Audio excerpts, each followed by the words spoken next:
Hello and welcome back to Friday Minis. Today we're going to look at this 3D term called inverse kinematics. So the world of 3D is vast. There are lots of things you can do, from modeling interior designs to actually animating meshes of humans.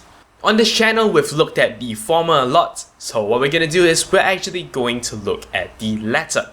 Generally in 3D what happens is you have a mesh of a person, and in order to deform it organically, for animations or just for posing, what is normally done is they have a system of bones. So, basically you rig up a character by specifying certain important bones, most notably things like, where the arms go, and when set up correctly, basically any movements to these bones will map to movements on the mesh.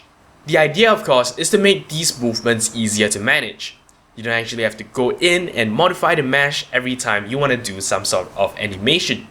But you realize that working with bones can be quite troublesome as well. For places like fingers, there are still lots of bones to modify.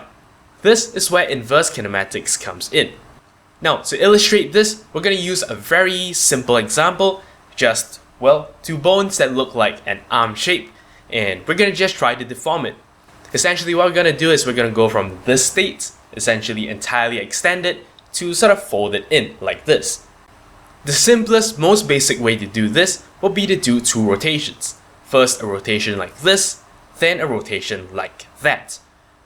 Now this can be kind of counterintuitive and quite troublesome to manage if you're actually rigging a character that has a complicated pose. What inverse kinematics does is you simply specify where you want the things to go.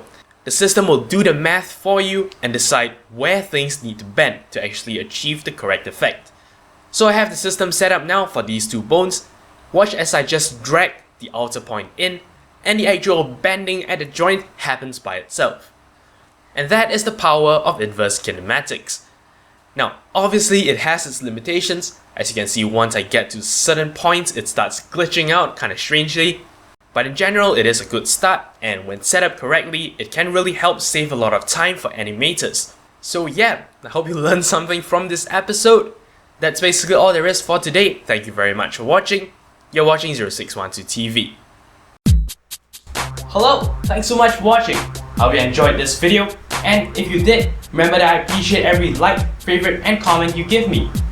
If you'd like to see more from me in the future, don't forget to subscribe to this channel. And for more updates outside of YouTube, don't forget to follow me on Twitter at 0612TV. Once again, thank you very much for watching, and I'll see you guys next time.